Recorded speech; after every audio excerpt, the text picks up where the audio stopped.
اب تو کچھ نہیں ہو سکتا ہے، جو ہونا تھا وہ ہو گیا. کہتا ہے نا کہ گیا ہاتھ پھر آتا نہیں ہے. وقت گزر جانے کے بعد پھر ہاتھ کچھ لگتا نہیں ہے میرے بھائیوں. اس لیے وقت کے اندر رہ کر کے اپنی ہر تیاری کو اس طرح کیجئے کہ کل جب ہم میدان محشر میں پہنچے، ہمارا عمل کھولا جائے تو اللہ تعالی ہماری مغفرت فرما دے اور اعلان ہو جائے، اے فرشتوں یہ میرا بندہ وفادار بندہ ہے، اس کو لے جا کے جنت میں ڈال دو. تیاری کرتے ہیں نا آپ لوگ؟ میں آپ کے محلے میں پہلی بار آیا ہوں بھائی. آپ لوگ کیا تیاری کرتے ہیں یہ ہم نہیں جانتے ہیں، ہم کیا تیاری کرتے ہیں آپ لوگ کو خبر نہیں ہے. لیکن ایک تیاری آج سے آپ لوگ شروع کر دیجئے. جو تیاری کر رہے ہیں وہ بھی اور جو دور ہے وہ بھی کیجئے. وہ کون سا تیاری کیجئے گا جانتے ہیں؟ اپنے عمل کو ٹھیک کیجئے. یہ زندگی جو ہے دنیا میں کوئی 60 سال رہے گا، کوئی 70 سال رہے گا، کوئی 100 سال رہے گا. اس کے اندر لوگ جاتے ہیں، سب جاتا ہے. آپ کو بھی جانا ہوگا، ہم کو بھی جانا ہوگا، کوئی باقی نہیں رہے گا. لیکن ہمیشہ جو زندگی ملتی ہے وہ قبر کی دنیا سے شروع ہوتی ہے اور جنت تک جا کے ختم ہوتی ہے یا جہنم تک جا کے ختم ہوتی ہے. یعنی وہاں بھی زندگی ختم نہیں ہوگی، وہاں بھی باقی رہنا ہے. اگر عمل صحیح ہوگا اللہ تعالیٰ جنت عطا فرمائے گا، اور عمل گڑبڑ ہوا تو پھر جہنم میں جلنا ہوگا. نماز اہم عبادت ہے. اللہ کو ماننے کے بعد، رسول کو ماننے کے بعد، کلمہ پڑھنے کے بعد، ایمان لانے کے بعد سب سے پہلا فرض مسلمان پر جو لاگو ہوتا ہے وہ کیا ہوتا ہے؟ نماز. اور یہ نماز اتنی قیمتی ہے، اتنی قیمتی ہے کہ میرے نبی فرماتے ہیں نماز میری آنکھ کی ٹھنڈک ہے. اور میرے نبی فرماتے ہیں جو نماز چھوڑ کر کے زندگی گزارے گا اس کو ایک نماز کے بدلے میں کروڑوں کروڑوں سال جہنم میں جلنا ہوگا. یہ میرا کہنا نہیں ہے، یہ میرے نبی کا فرمان ہے، یہ حدیث کا جملہ ہے.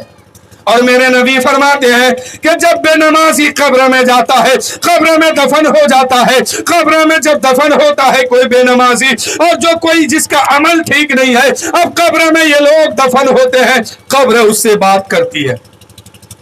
قبر بولتی ہے اے آنے والے شخص، کیا آنے سے پہلے تمہیں پتا نہیں تھا کہ میرے اندر جنت کے کیاریوں میں سے ایک کیاری ہے یا جہنم کے گڈھوں میں سے ایک گڈھا ہے؟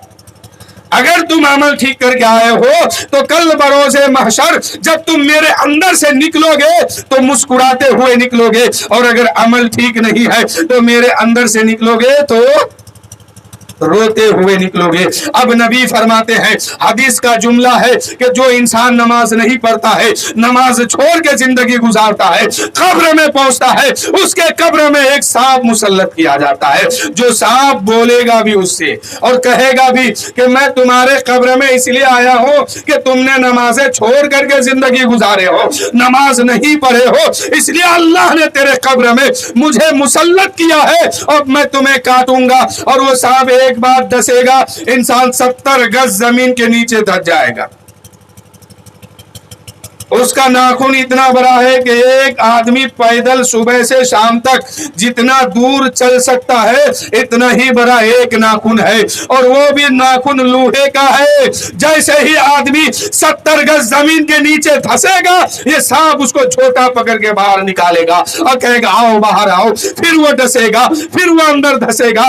اتنی تڑپ اور جلن ہوگی کہ انسان سارے عیش و آرام بھول جائے گا. اس لیے میرے بھائیوں اب جو زندگی بچ گئی ہے اللہ کی بارگاہ میں سچے دل سے توبہ کیجئے کہ مولا جتنی زندگی گزر گئی ہے اگر نماز چھوٹ گئی ہے تو اسے قضا میں پڑھنے کی توفیق دے دے، اور آج سے نماز فجر سے نماز ادا پڑھنے کی توفیق دے دے. نماز ایک توفیق ہے میرے بھائیوں، جسے اللہ چاہتا ہے وہی پڑھتا ہے. نماز اگر نہیں پڑھتے ہیں تو اللہ کی بارگاہ میں سچے دل سے توبہ کیجئے اور کہیے کہ مولا جتنی خطا ہو گئی ہے مولا معاف فرما دے، اور جو قضا ہو گئی اسے ادا کرنے کی توفیق دے دے، اور کل سے فجر کی نماز سے مجھے نماز پڑھنے کی توفیق دے دے. میرے بھائیوں نماز کے بغیر کوئی چھٹی نہیں ہے. ایک رکعت نماز، ایک وقت کی نماز، ایک نماز اگر جان بوجھ کے جو چھوڑا ہے اس کو کروڑوں سال جہنم میں جلنا ہوگا۔ اور میدان محشر میں سب سے پہلی بات جو پوچھی جائے گی وہ کیا پوچھی جائے گی جانتے ہیں؟ نماز۔ رب فرمائے گا لاؤ ظہر میں کہاں تھا، ظہر میں کتنی رکعت نماز پڑھا ہے، عصر میں کتنی پڑھا ہے، مغرب میں کتنی پڑھا ہے، عشاء میں کتنی نماز پڑھا ہے، فجر میں کتنی نماز پڑھا ہے۔ جب پہلا سوال یہی ہوگا کہ فجر کی نماز لے کے آؤ، ظہر کی نماز لے کے آؤ، فلاں دن کی نماز لے کے آؤ، فلاں تاریخ کی نماز لے کے آؤ، اس وقت کیا دکھائیں گے؟ اور اگر اس میں فیل ہو گئے تو ہر عمل میں فیل ہوتے جائیں گے، اور اگر پاس ہو گئے تو انشاءاللہ اللہ کا کرم ہوگا، ہمیشہ ہر عمل میں پاس ہوتے جائیں گے اور جنت مل جائے گی۔ نماز پڑھیے گا نا آپ لوگ؟ کہیے نا سبحان اللہ۔ نماز پڑھیے گا نا انشاءاللہ؟ نماز پڑھیے اس لیے کہ نماز کے بغیر آپ جب دنیا سے جائیں گے آپ کے گھر والے قبر تک جائیں گے، اس کے علاوہ کوئی نہیں۔ آپ کو تنہا رہنا ہوگا، پھر وہاں آپ کو بچانے والا آپ کا عمل ہوگا۔ اگر عمل صحیح ہے وہ بھی قبر میں پہنچنے والے ہیں، عمل گڑبڑ ہے وہ بھی پہنچنے والے ہیں۔ اور اگر عمل صحیح ہے تو میدان محشر میں بھی کام آئے گا، اور جنت پہنچیں گے تو وہاں بھی کام آئے گا۔ عمل گڑبڑ ہے تو ہر عمل میں پھنستے جائیں گے۔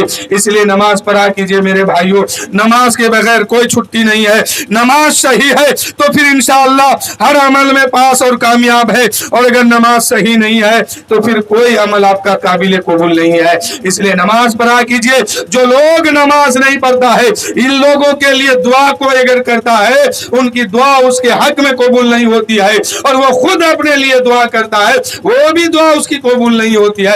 بے نمازیوں کی دعا کبھی کسی مقام پر قبول نہیں ہوتی ہے، یہ نبی کی حدیث ہے۔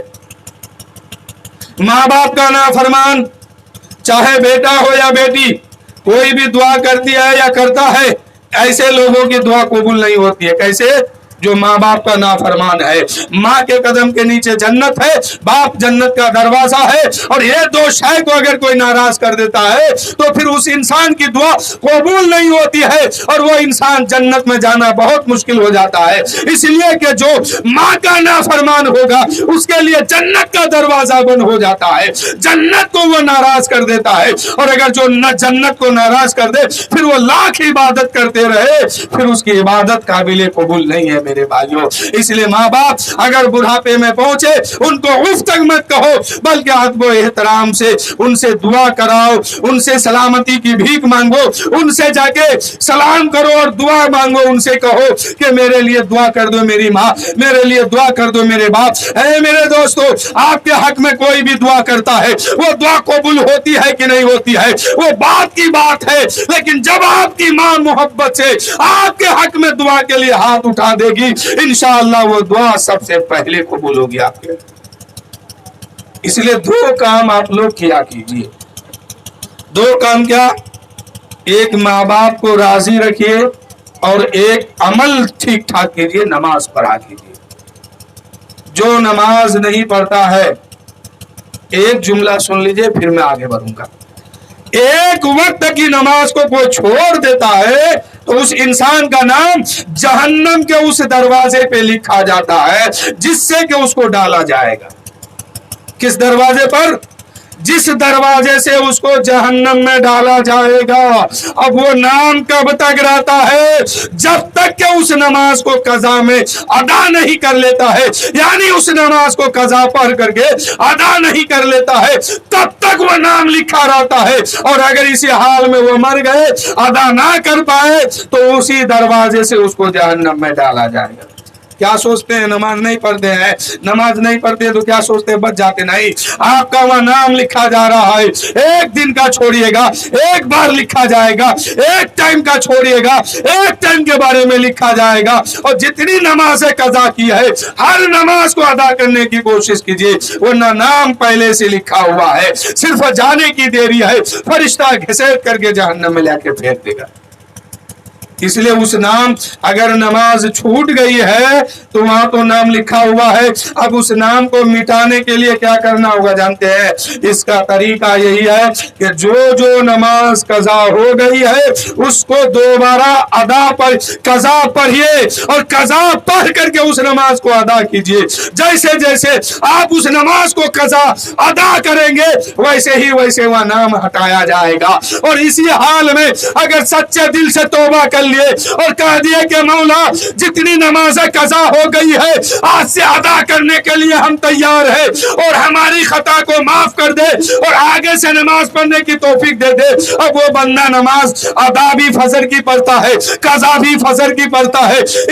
اسی طرح سے ظہر میں، عصر میں، مغرب میں، عشاء میں کچھ دن پڑھا اور موت آ گئی تو اللہ تعالیٰ اس کے سارے زندگی کی خطا کو معاف فرما دیتا ہے۔ تو سچے دل سے توبہ کیجئے۔ آج ہم لوگ مسجد میں کیا دیکھتے ہیں، آپ لوگ کیا دیکھتے ہیں، پتہ نہیں آپ کے یہاں کا ماحول کیا ہے۔ ہم آرا کا ماحول دیکھتے ہیں، بکسر کا ماحول دیکھتے ہیں، پھلواری کا ماحول دیکھتے ہیں، دانا پور کا ماحول دیکھتے ہیں، پٹنہ کا ماحول دیکھتے ہیں۔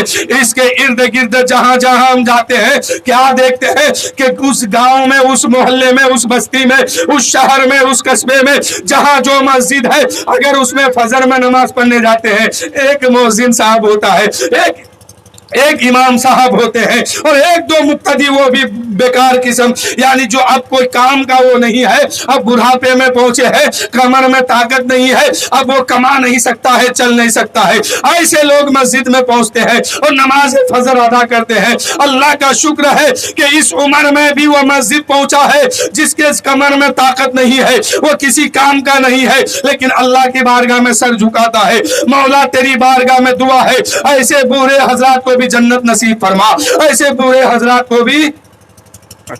اذان ہو رہی ہے، بارک وسلم صلی اللہ علیہ وسلم من علیک یا رسول اللہ صلی اللہ تعالی علیہ وسلم۔ اکثر جگہ میں دیکھا کیا جاتا ہے، چاہے شہر میں مسجد ہو، دیہات میں ہو، بستی میں ہو، دو چار حضرات بوڑھا آدمی پہنچتے ہیں، اب باقی لوگ عیاشی میں زندگی گزار دیتے ہیں، کبھی گھومے گا، کبھی کیا کرے گا، کبھی کیا کرے گا، نماز پڑھنے کی توفیق نہیں ہے۔ میرے بھائیوں جو زندگی گزر رہی ہے نا، یہ ایسے نہیں بہت قیمتی زندگی ہے، یہاں یہ جو زندگی 60 سال کی آپ گزار رہے ہیں وہاں ہمیشہ کے لیے ہوگا۔ اگر یہاں اچھی زندگی گزاریں گے تو ہمیشہ وہ امن میں رہیں گے، ورنہ پھر جہنم میں جلنا ہوگا۔